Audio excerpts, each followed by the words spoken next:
La paix de Dieu soit avec vous tous. Amen. Et c'est la paix, même si ce nom paix peut paraître un peu dérisoire aujourd'hui en ces temps actuels, pourtant c'est un Dieu de paix qui vient parmi nous. La paix, c'est le cadeau que Dieu veut nous faire en son Fils Jésus-Christ. C'est ce que révèle Dieu, c'est ce que révèle la Bible du début à sa fin. Tu es aimé de Dieu, la paix de Dieu soit avec toi. Et beaucoup s'accordent à dire que le message de toute la Bible peut se résumer en ces paroles que beaucoup connaissent par cœur.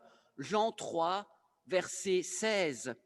Car Dieu a tant aimé le monde qu'il a donné son Fils unique afin que tout homme qui croit en lui ne meure pas, mais qu'il ait la vie éternelle. À Noël, Dieu le Père nous envoie ce qu'il a de plus précieux, Jésus, son Fils unique. Et cet enfant, nous l'avons entendu hier soir dans le récit de Noël, cet enfant n'arrive pas dans le luxe, il n'arrive pas dans la volupté d'un palais. Cet enfant arrive dans notre quotidien. C'est un Dieu proche, un Dieu qui se fait homme. Cet enfant arrive dans nos étables, dans nos lieux tout simples. Et là, il veut éclairer par sa lumière, comme cette annonce du prophète Ésaïe, de ce peuple qui marchait dans les ténèbres, qui voit une grande lumière. Sur ceux qui habitaient le pays de l'ombre de la mort, une lumière a resplendi. Dieu n'efface pas nos obscurités, il n'enlève pas les ténèbres de nos vies, mais il y apporte sa lumière, c'est-à-dire sa présence.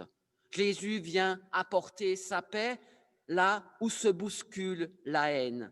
Jésus vient apporter la joie là où la fatalité et la tristesse ont fait leur ravage. Noël, c'est ce cadeau qui fait briller les yeux, réjouir les cœurs. Noël, c'est ce cadeau qui donne envie d'en connaître davantage de ce Dieu d'amour.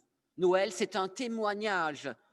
C'est ce que disent aussi les bergers qui étaient les premiers témoins de la bonne nouvelle. Après l'annonce de l'ange aux bergers, les bergers se dirent entre eux, allons voir ce qui est arrivé.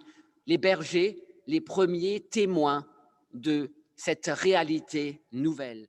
Oui, Dieu a ainsi pensé à chacun d'entre nous en envoyant son Fils unique sur cette terre. Et ce que Dieu espère, c'est que nous soyons en recherche de Dieu, avides, en espérance, heureux comme peut-être les enfants le soir de Noël autour du sapin, impatients, désireux d'ouvrir les cadeaux de Dieu. Et Dieu espère que nous accepterons ce qu'il nous offre, car ce cadeau, ne l'oublions pas, est la promesse d'une vie nouvelle, une vie qui déploiera une puissance nouvelle incroyable, non pas seulement ici-bas, mais aussi dans la vie qui nous attend de l'autre côté du rideau. C'est cela notre espérance. Bien sûr, chaque année, nous entendons à Noël ce beau message.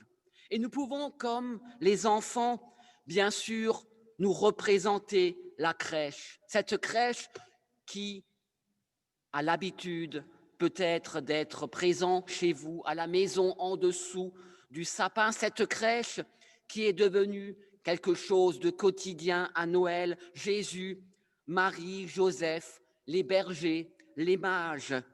C'est un peu comme si nous faisions partie de l'histoire.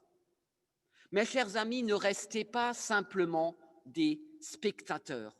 J'aime beaucoup visiter en ce temps de Noël, c'est vrai, et je vous encourage aussi, faites un tour, allez dans les églises catholiques, c'est une richesse. Il y a toujours de très belles crèches comme celle à Saint-Florent. donc on peut la visiter, ou celle de la cathédrale, ou d'autres églises catholiques. Il y a de magnifiques crèches à voir. Ils font beaucoup d'efforts, c'est vraiment magnifique. Mais est-ce que, en regardant cette belle crèche, est-ce que vous vous sentez personnellement concerné? Est-ce que vous vous sentez concerné par la naissance et la vie de cet enfant qu'est le Christ? Ou est-ce que vous êtes simplement des spectateurs? Ah, que c'est beau! Se sentir concerné personnellement.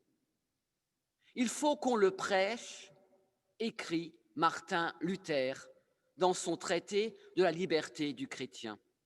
Martin Luther dira, il faut qu'on le prêche, il faut qu'on annonce Jésus, à la seule fin de susciter la foi en lui, et qu'ainsi il ne soit pas seulement le Christ, ce petit enfant Jésus dans la crèche, mais Christ pour toi et Christ pour moi.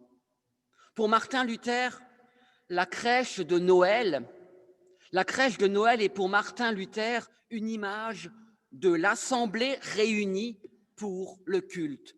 Ce matin, on peut dire, d'après Martin Luther, nous sommes dans la crèche. Nous sommes des spectateurs. Mais est-ce que la crèche, l'assemblée du peuple chrétien peut aller plus loin?